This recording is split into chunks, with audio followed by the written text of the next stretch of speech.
Hello and welcome to the previous episode of Analysing Anfield, your tactics and analytics podcast, courtesy of the Blood Red channel. I'm Josh Williams and I'm joined by Mo Stewart. Mo, how are you getting on, mate? I'm all right. I've been busy. Not quite as busy as Liverpool have been. It's mad, isn't it? Sometimes we struggle for content, and this time we've got 3 games to pick over. An embarrassment of riches. Yeah, well, Liverpool have won 3 games in a row by 3 goals to 1, which is quite crazy. For those who are watching on YouTube, I am currently recording in the Echo office. It's been a while since I've been here, but this could be a bit of a regular thing moving forward potentially. So that's one to keep an eye on. But in terms of Liverpool at the minute, yeah, just rolling on like a bit of a train. Feels like rolling back the clocks a little bit, doesn't it? Going back like a few years when um, every time we record this podcast at one point, we were just winning every single week. Everything was rosy and we had no negatives whatsoever to touch on. And we're getting back to that point potentially. Yeah, well, I mean, it's a strange one because I have to admit I wasn't able to watch this game, the Leicester game, live, so it was slightly different watching it, knowing the result.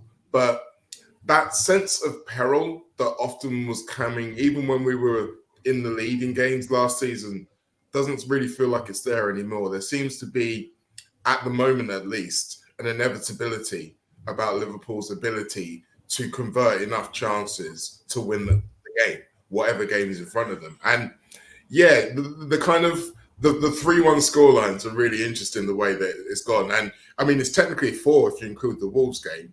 And the timings of the goals are really interesting as well to me. Like, obviously, in 3 of those 4 games, we went behind, with the exception of West Ham. But the first goal came on either 55 minutes, 56 minutes, 16 minutes, the one where we went ahead, or 48 minutes. So all around early second half. Then the second goal, the one that put us in the lead, or put us back in the lead as it was at West Ham, 85 at Wolves, then 63, 60, and 70. And then the final clinching goal, the one that gave us the actual 2-goal lead that our play deserved, 90th minute, 88th minute, 85th minute, 89th minute. So we're not really clinching the game till very late on, but it's feeling like that's always coming pretty much throughout all of those games. Yeah, well, I think we're kind of we're building the confidence again from a few years back. I think there was a point a few years ago where if Liverpool conceded first, I felt so relaxed and so confident that it'll be fine. We'll find a way back into this. Don't worry about these. And we're kind of getting back towards that. And I think, if we're going to touch on last night's performance, we are recording today on a Thursday. Liverpool progressed in the Carabao Cup yesterday against Leicester City. I thought the performance was great. Yeah. I really enjoyed the game, and I think generally those kind of Carabao Cup domestic games can be a little bit tedious sometimes. It can just be, I don't know, I can kind of tune it out sometimes. But it felt like the kind of game where just a really enjoyable performance and all over the pitch, lots of players kind of making claims for the shirt and things like that. And it was a proper second strings team. But I think watching the way in which we played, specifically the way in which we created chances, you would have thought that these lads had played together a lot more. I think that's what it is, isn't it? It's like when you think about previous League Cup games and stuff, it's normally at a time when we're desperate to concentrate on something else, so it's more of a distraction. And the lineups are such a mishmash of players who, like you say, they often look like strangers. And there was a little bit of that in the beginning of the game against Lask, but obviously the benefit of having that game last week, in this week, you saw it starting to improve, definitely. And there's been obviously a rotation of starting lineups over the last 3 games. But in the 2 midweek games, you started to see some partnerships develop. Like, obviously, there's Gakpo and Jota started getting together quite well, you notice on the pitch. And obviously, Endo and Gravenberch both started both those games.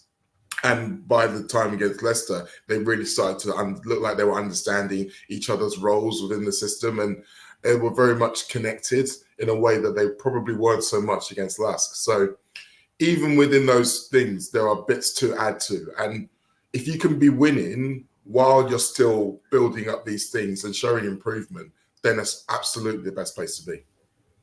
I think the thing as well is with the Carabao Cup, I think generally the team that ends up winning the Carabao Cup is just the team with the most depth. Like City have dominated it over a few years, and it's for that reason really. Guardiola's always benefited from two squads, and I think this season potentially more than ever, Liverpool squad specifically in comparison to City, who are now already out. We have a proper second team, a full second team really, and fingers crossed, like touch wood while I'm saying this, but we're doing all right with injuries as well so far. I mean, there's only really Thiago on the sidelines. I can't really think of anybody else off the top of my head. So Well, I I think mean, going in, Trent's back, so isn't he? who? Trent. That's true. Yeah. I think Trent might be back this weekend, hopefully. But I think in terms of the Carabao Cup, it's usually a bit of a kind of tournament when I'm just kind of waiting for Liverpool to get knocked out, really. But this year, similar to when we won it, I think it could be a case of Liverpool just gradually progress through this tournament to potentially win this. Yeah, and when you look at the way the draws worked out as well, it's kind of in our favour because obviously, as you say, Man City's gone out. One of Man United and Newcastle are going out. One of Arsenal and West Ham are going out. And then you look around at the other draws and you think, well, Liverpool should be able to comfortably beat everyone else with their second team. Because as we just said, it's a very strong second team. So you look at it and you think, okay, this could be fantastic. And then obviously, when you do have a deep squad, it's really important that you can go far in these competitions. Because I always think about if you're in the League Cup and you get to January and you're in the semi-finals, it always feels like you've been punished for doing well by having this extra game thrown in there. And obviously at this year, you've got to factor in there's an AFCON and an Asian Cup. So we will be losing a couple of players. But even given all of that, like you say, as long as we are maintain this kind of streak with injuries, we look well equipped to be able to cope with all of it. I mean, this is probably a good time for us to have a bit of a podcast dedicated to the second strings, really. I think, obviously, we usually talk about the first team lads, and we will do. You know, we've got Spurs chat coming up and things like that. A little bit about Nunes as well in there. But I do think we probably need to dedicate some time to the lads who are trying to get on the pitch a bit more often, who are trying to impress in these lesser games. Because I think last night in particular, a lot of them did really shine and make it clean. Not really sure where to start, but I think potentially Endo is a good starting place. I think a lot of people were impressed with his performance. I loved the fact that he wore a mouth guard for the match. I thought that was brilliant and kind of summed up his role on the pitch as this kind of fighter who's gonna put his foot in, and as a result of that, he potentially might get hurt. Oh yeah, I mean, he was in no doubt of what his role was, and like you say, he's putting on his game face, his war face, and it just reinforces what I'm thinking. Like every time I'm watching Endo on the pitch, I'm not trying to compare him to the other midfielders in our team and what he does and doesn't do. I'm looking at him and I'm squinting and I'm thinking of James Milner because that's literally what he does do. And I really think when we're assessing Endo, it's important to remember that he is here to be Milner, do all of the Milner things. And it's the Milner 2019 to 2022 I'm thinking of really here, as opposed to what he was earlier in his Liverpool career. And he was doing that. Obviously, like you say, there's the aggressive nature of his tackling, but also his pressing.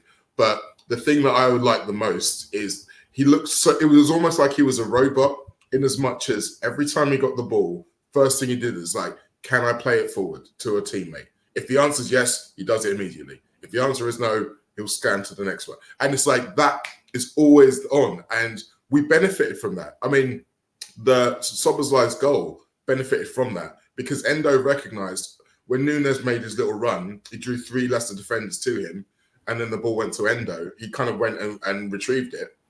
He noticed that Szoboszlai was still in space because of all those Leicester defenders hadn't filtered back in, and he fired it straight into him.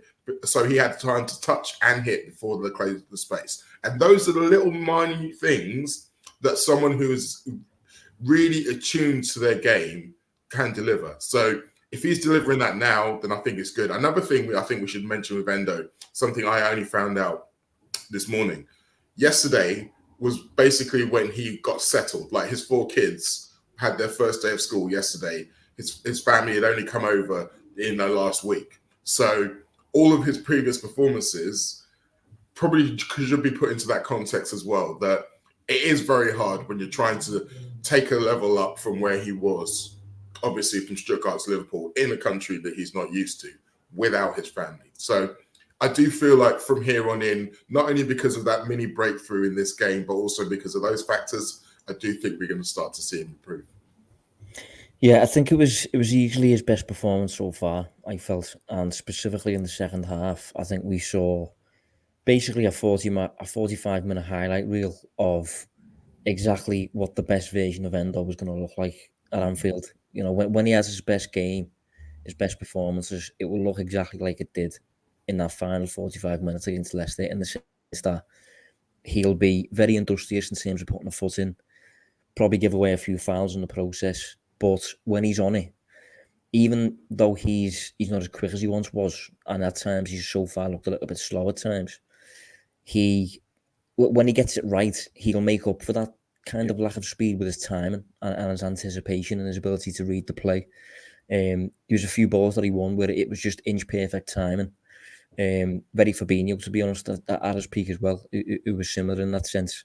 And then when he's on the ball, he's kind of like 50-50 in the sense of like progressive, but also really simple as well. Like it's never long passes, it's never switches of play. The ball very rarely leaves the floor, to be honest with Endo. But it does move forward a fair bit. It's kind of cute passes around the corner when he can do it. A lot of the time, it's just lateral passes to someone who's a bit more creative.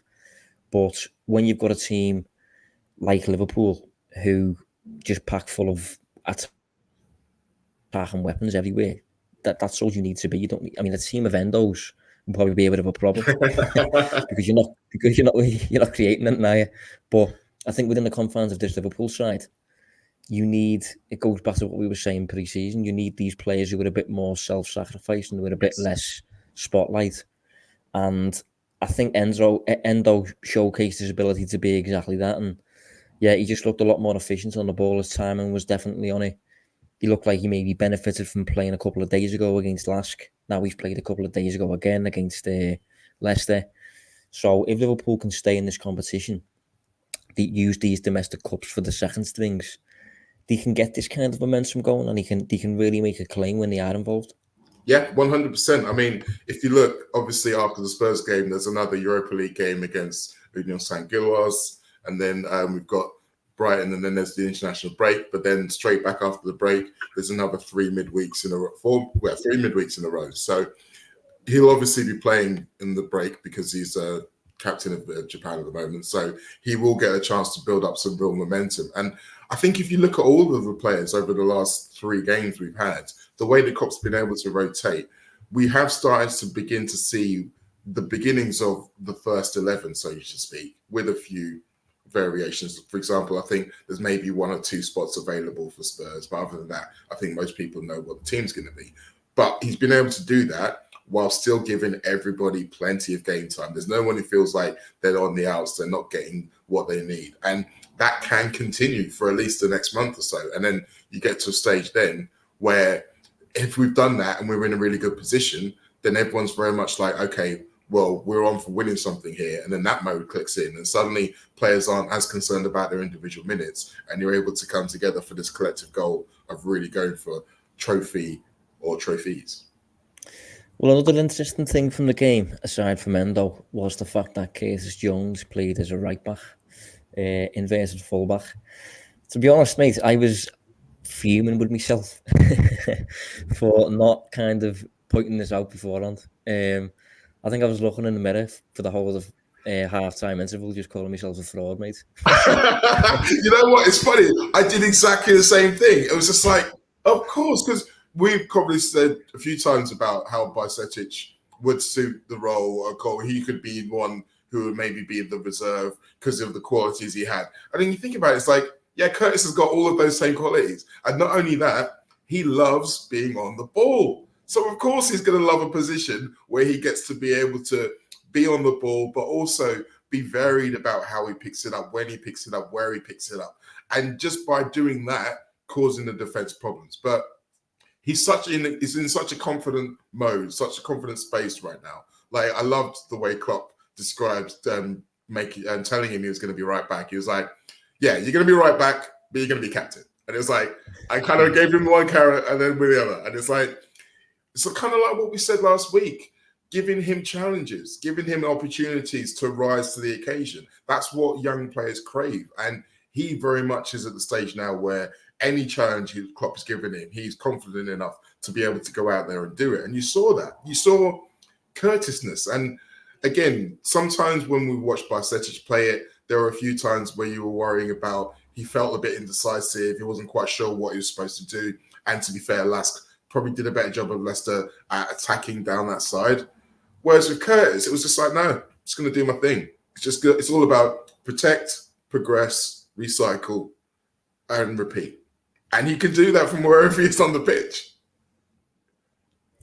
Yeah, it was an interesting one. It's been one of the more interesting things about these second string performances. Obviously, we had one against Lask as well. Just kind of seeing that experiment play out. Klopp's tested 3 different players there now in that spot while Trent has been injured.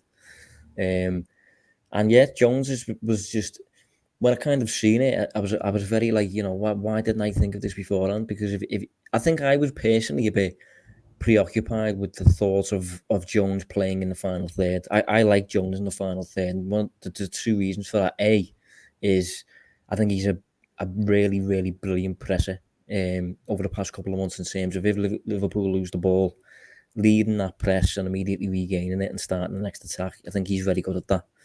And second is his ability to keep the ball in that really pressurised area of the pitch in the final third. I think is very underrated.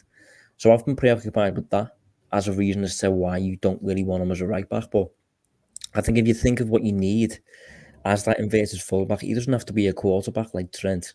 No. But he needs enough mobility and enough maybe experience as a wide player to play as a fullback at times, which we know he has experience as a wide player in the academy, and he is very mobile as well. So boxes ticked there. Very comfortable on the ball, very technical, all that good stuff that you need to be an inverted fullback, really. Curtis Jones does kind of have. I mean, he's probably a bit more attack-minded than a typical inverted fullback. Like, if you think of the other lads who were doing it, like, a Zinchenko, John Stones, he is naturally accustomed to playing much higher up the field than they are. But in terms of the skill set, I think it's definitely probably a fit, to be honest. And I think out of the 3 lads who attempted to do it, you've obviously got Jones, Bajcetic, and Gomez. Yeah. I think it's early days, but I think personally, I would be most comfortable if Jones was to do that in the Premier League, for example, compared to the other lads. But it depends who we're playing as well. Yeah, ironically, after what we were saying before, I would actually rank Jones, Gomez, Bajcetic in that order in terms of who I would want to see doing it. Because I do think the second time Gomez did it, he really did improve. And when he does it, he's able to kind of switch in back to some of the old high and wide fullback mode. And again, like I say, if you're able to switch between them comfortably, then you can cause the opposition problems. But like I say, at the moment, Curtis is in a mode where any job you give him, he can do it. And Klopp did intimate that he's mainly going to give him opportunities in his favoured position, as he called it. But that doesn't mean to say it's not a massive tick in his box to know that he also has that in his back pocket. So if Klopp now has basically got an answer to the question, what do we do when Trent's not around? And the fact that we've been able to answer that question so early on in this season, when you think about how we ended last season and how central Trent was to all of that, not just the fact that he was getting the output, but also how central he was, how dominant he was with the ball, how everything kind of came from him. He was a catalyst for everything. We've taken him away and we've done the same thing and we still look good and we're still winning football games. So again, that's a massive tick in the box for everybody in the squad. So now that hopefully we can get Trent back for this big game at Spurs, everyone will feel really confident in themselves. And if he's not fit, then we don't have to rush him back either. Well, we are unbeaten now in 19 matches in all competitions, I think it is. And that's ever since we adopted the kind of new shape where the fullback inverts and then the midfield forms a bit of a box shape and all that stuff, back 3 at times. as I said, we are unbeaten with that, and a lot of that has stemmed from just Trent becoming this quarterback. But another player who's been integral to that has been Jones. A bit further up, just kind of allowing Liverpool to sustain pressure, probe in the final third, regain the ball immediately if we lose it. As a result, you can see fewer counter-attacks. You've got more control because he never loses possession. Yeah. So I think it's an interesting one. I sent a newsletter out yesterday on Curtis Jones, just kind of supporting him a bit, just backing him up again, because I've done a few of them over the past couple of months, but it stems from social media, mate. Like whenever I go on Twitter and that, like he's becoming annoyingly the next Naby or the next Henderson, in the sense that he seems to split opinion, and some of the opinions I've seen on him, I've been a bit like, where's that come from? Like that's a curious thing to say about him, because that's not what I'm seeing. And I think he's being kind of criticised for potentially like goals and assists, really, and things like that. Whereas there's so much more to the game that he's offering. Yes. Aside from that, even though he is doing that a bit as well, he scored last night, but not last night. Was it last night? No, he scored the other day against West Ham, got ruled out. But if that's onside, that's a great finish. That's a great goal. But yeah, I think he's been the subject of some strange criticism lately. Yeah, I mean, I always take online criticism with a pinch of salt, specifically because of who it is or what they're saying. Because, like, obviously there are agendas to a lot of people's wild ramblings. But then I think when it comes to the whole goals and assists thing, it kind of shows a fundamental misunderstanding of his role. Essentially, there were times when he's playing as an advanced player when output is important, when goals and assists are important. And we saw that towards the end of last season when, oh, look, he had a run of goals and assists. Whereas now, as we've said, he's already started to play differently. We've already seen him as a central midfield too, alongside Szoboszlai at Wolves and a little bit against Bournemouth when Matt got sent off. So we've already seen him being given more defensive responsibility temporarily, and then last night, pretty much from the start of the game. So his role is changing. But then it's all those qualities you said before about his being able to protect the ball, to be able to recycle, to have a decent passing percentage while still playing progressively, and to be able to progress the ball up the pitch with running. All of those things remind me of a former Liverpool midfielder who also got criticised for not scoring goals and assists. And yet when he left, we all missed him terribly. He wore number 5, and his name is Gini Wijnaldum. Yeah. I had the feeling you was going to say him, to be honest, mate. You didn't even need to name him. No, I didn't. That was for everyone else. But yeah, he's offering similar qualities. It's a different tactical system, of course, but in terms of the dynamic for the team, I think it's comparable. And you know, if you look at earlier in the season when we did this podcast, one of the recurring themes was Liverpool are too offensive, Liverpool are top heavy, and all that stuff. And if you think of Liverpool on like a pair of scales, basically, or like a seesaw or something like that, Jones for me is doing a lot in terms of being a bit of a counterweight for this team and allowing things to balance out a little bit, and doing enough in terms of control to then create things in attack. And I keep going back to it, but his ability to retain the ball is largely unrivaled across the league, really, especially in terms of offensive midfielders who are playing a bit higher up. Yeah. So far this season, he's attempted 185 passes in the Premier League, and he's lost the ball 11 times. That's serious numbers. That's 94% passing accuracy for a player who's playing in the final third most of the time and in the wide areas and that. So he's offering lots of value as a counterweight for me. And it's benefiting the team. And I think if you was to take him out and throw a more creative player in there, like a James Maddison or a Bruno or De Bruyne, or take your pick, really, Liverpool would probably be a lot more thrilling in terms of a team sheet.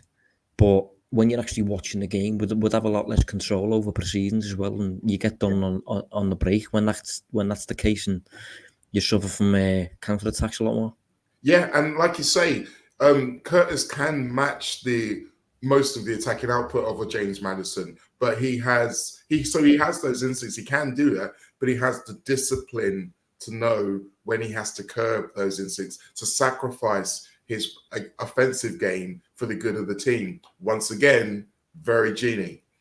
Yeah, proper. It reminds me of kind of like the glue guy team. I think he's a bit of like an unsung hero to an extent. You know, doing things that will never necessarily make the headlines, but in terms of making a team better, he's having a positive influence. And you know, maybe it's one of them where he only gets recognition when he scores, or he only gets recognition when he's not in the team because he's injured or something like that. But yeah, I don't think he needs to become this scapegoat. I think there's always this clamour for somebody to be the kind of player who polarises opinion, but I just really don't want Jones to be that player. But it looks like it's going down that route. Well, I feel like if anyone's going to be able to deal with it, because he's kind of had to deal with people calling was it they call it the Scouse tax, i.e. that's the only reason he's in the team. Yeah. So he's had to deal with that for long enough. He's, as I say, he's in a really confident place. He's a very strong character. He'll let that brush it off. Essentially, the only opinion that matters is Jurgen's, and you can tell that Jurgen is very pleased with what he's playing. Like that press conference I referenced, when someone asked him about Curtis Jones, check the smile that breaks out across Klopp's face as soon as he hears his name. Like that's the opinion that that Curtis needs. He can have as many people shouting him down on the internet, but if he's still in the team the next week, then he knows he's doing the right thing.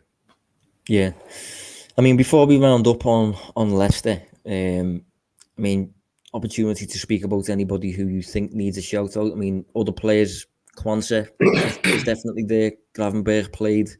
Ben Doak, was there anyone specifically you want to focus on? Or I want to say a little thing on Ben Doak, something that I mentioned in the week on the Anfield Wrap, and I want to reiterate here. I feel like we, on should I say the senior players, can do a better job of learning his rhythms and knowing what he's wanting to do. Because you see Doak on the pitch, he's very hard on himself. And I mean, that's part of that attitude that's got him to the top at 17. But you do feel like sometimes some of the other guys can help him out, just in terms of knowing when he's going to fire it across. Because there were times when last night it looked all the while that the only ball he could play was firing it across. And yet there was a couple of times when our forwards were on their heels. So I hope that those things can develop, and I hope that he's not too hard on himself in the meantime.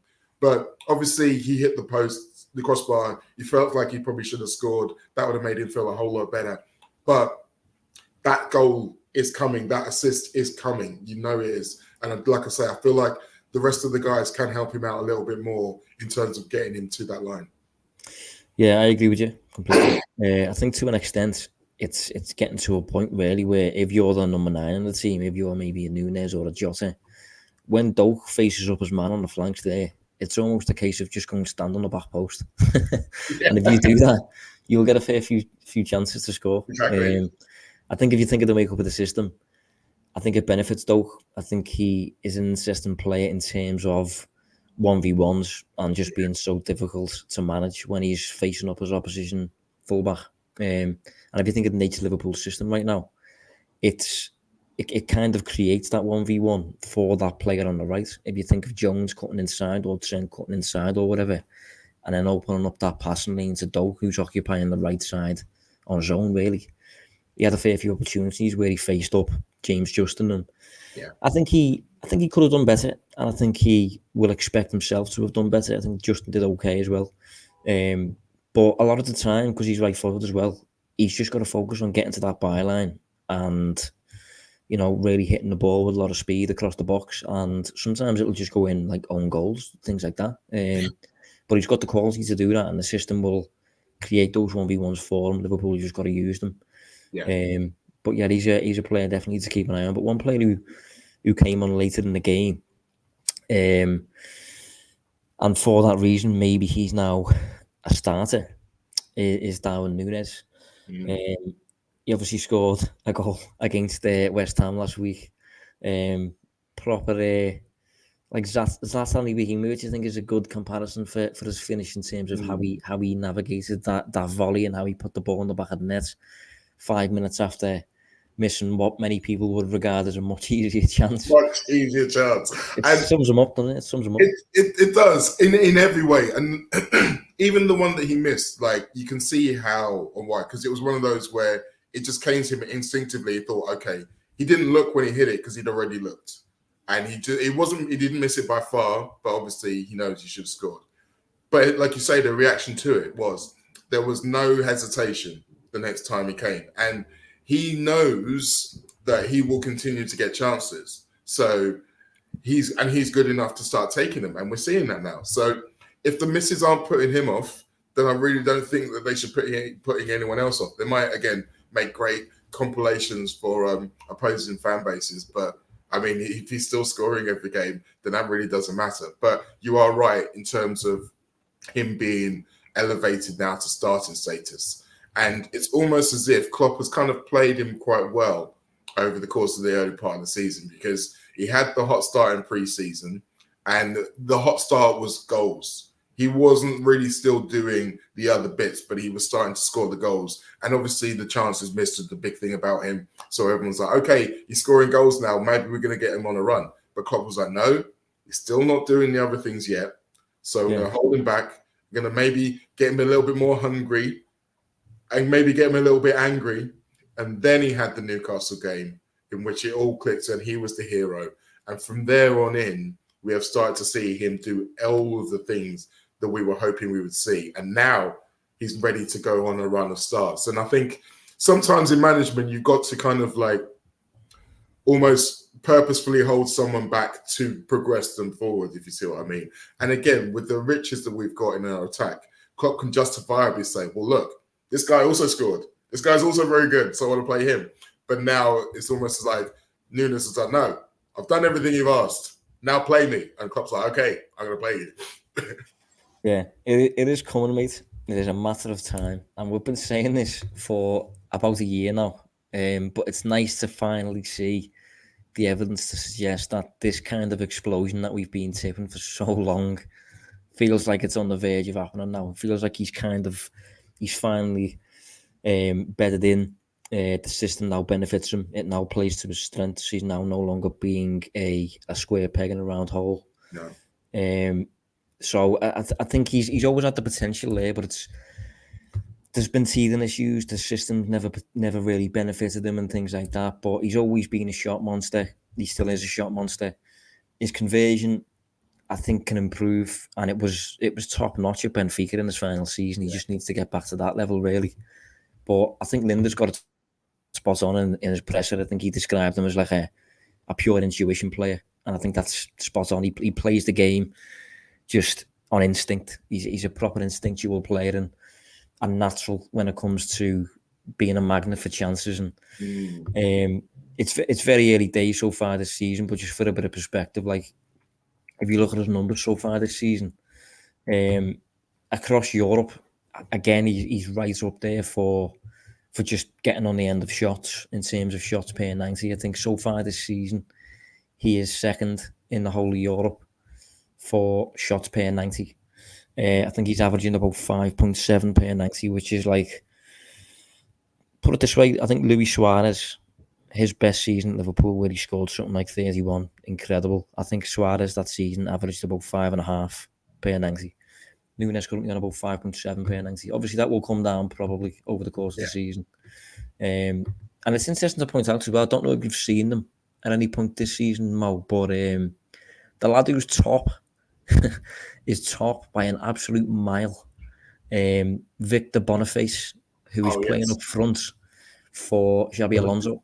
Xabi Alonso seems to be getting the most out of him, but he's shooting an absolutely ridiculous amount. 7.6 shots per 90 he's averaging at the minute. It's just outrageous.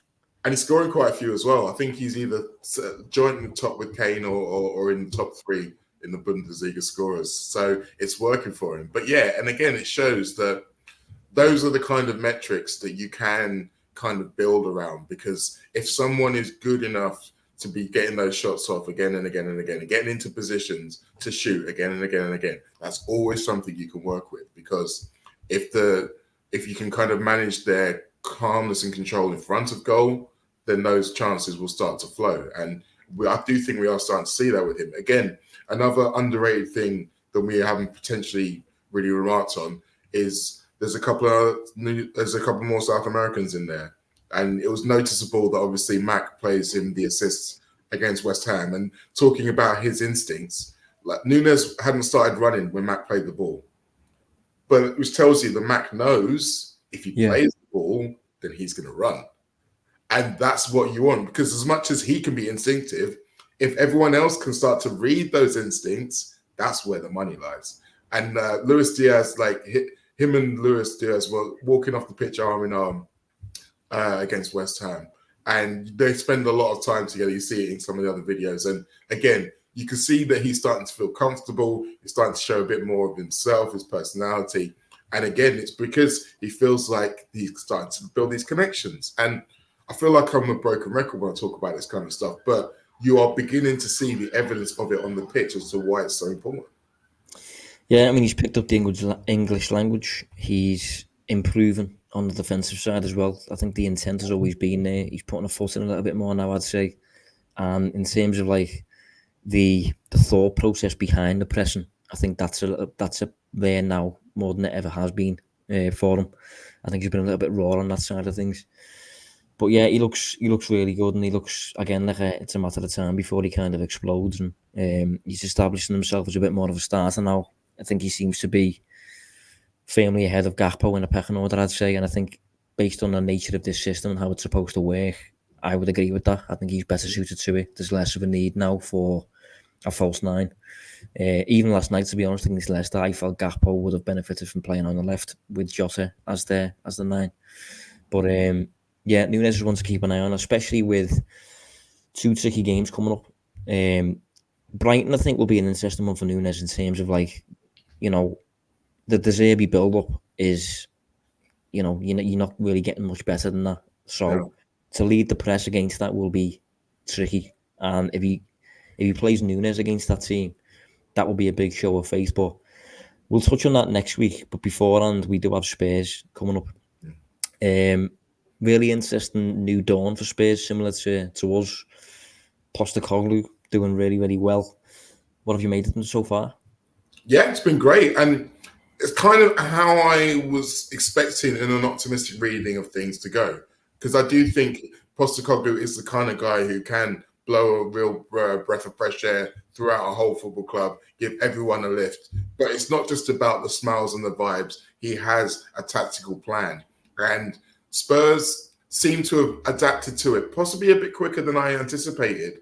But I think part of that is because this is what they wanted to do. Like, if you think about where they've been for the last 2 or 3 years, their midfield has almost been the opposite of ours, in as much as it's been all defense and protection without a lot of flair.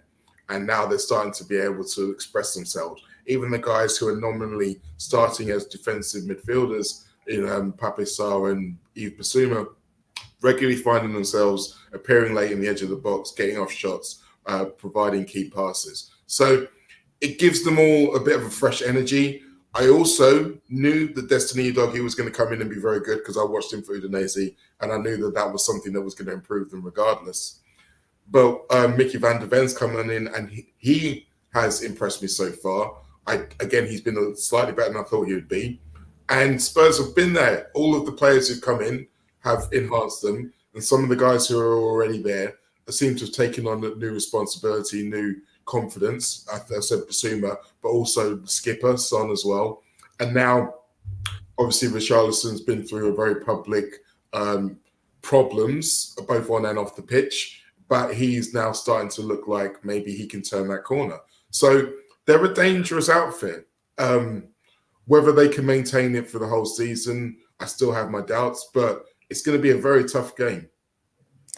Yeah, I am actually really, really glad to see them doing well, to be honest, because I'm a big fan of Postecoglou, and I think not that long ago we either did an episode on it or we answered a question on it or something on like, if Klopp was to leave, who would you get?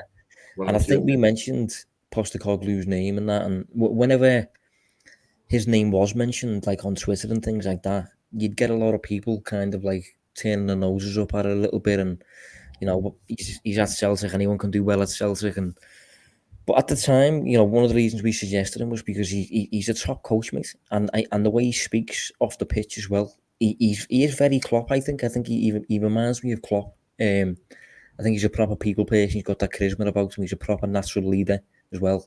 And he plays attacking football. And if you look at Spurs so far this season, you've just mentioned that the danger is there.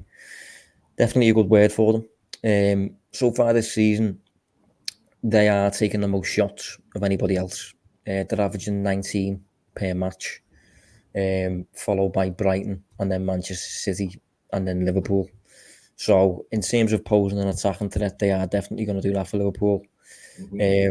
But on the defensive side, still a bit of work that they need to do. They have faced more shots than Liverpool so far, even though Liverpool have had 2 red cards. And they've conceded more expected goals than Liverpool. Again, even though Liverpool have played with 10 men for, I think, about 90 minutes at the minute so far. And it's early sample size, obviously, but I think Spurs at the minute are a work in progress, but maybe a bit more of an attacking team than anything else. And I think if they're going to go blow for blow with Liverpool, I think it'll be an entertaining game. I think there'll be goals in this, but I think Liverpool have the attacking weapons to maybe deliver the 3 points ahead of Spurs. I think Son Heung-min is obviously extremely threatening and one of the best finishes the game's seen, to be honest. But I think aside from that, if you look at the attack as a unit, both teams, I think Liverpool have got better individuals, to be honest.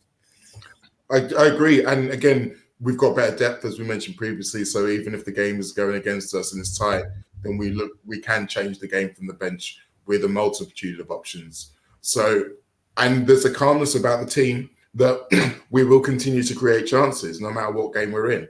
So you're right, Spurs have literally scored at least 2 goals in every single Premier League game. So you can clearly see that their attack is working well. So our defense is going to have to be at its best. It's probably going to get its biggest test. The other thing I'm interested to see as well, it's one of the first times that we're going up against a team who are playing with an inverted fullback, because Spurs do start to do it as well when you see Destiny Doggy, who will underlap Van der Ven occasionally. And Van der Ven has had some experience at left back, so he's able to kind of cover the whole left half of the pitch, so to speak, but he's still young.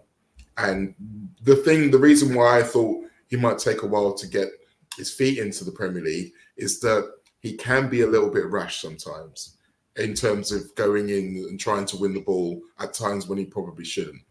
And we haven't seen that part of his game yet so far.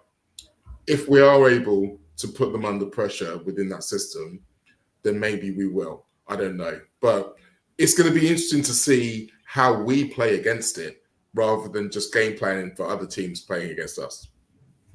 Yeah, well, we will get opportunities to press this team because of the way in which they build up through the third of the pitch.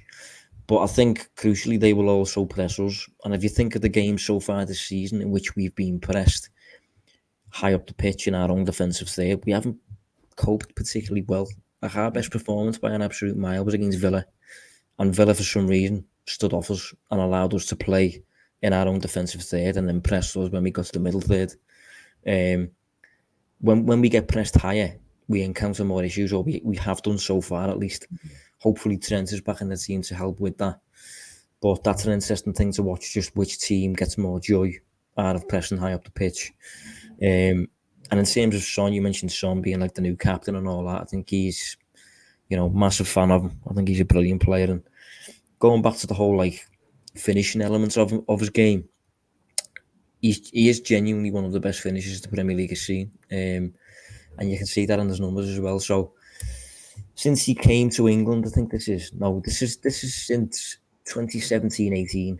So that's a solid sample size. I think in this sample size, you have 559 shots he's taken in the Premier League.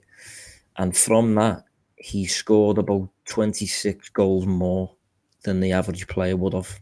So an overperformance of about 26 goals is finishing there.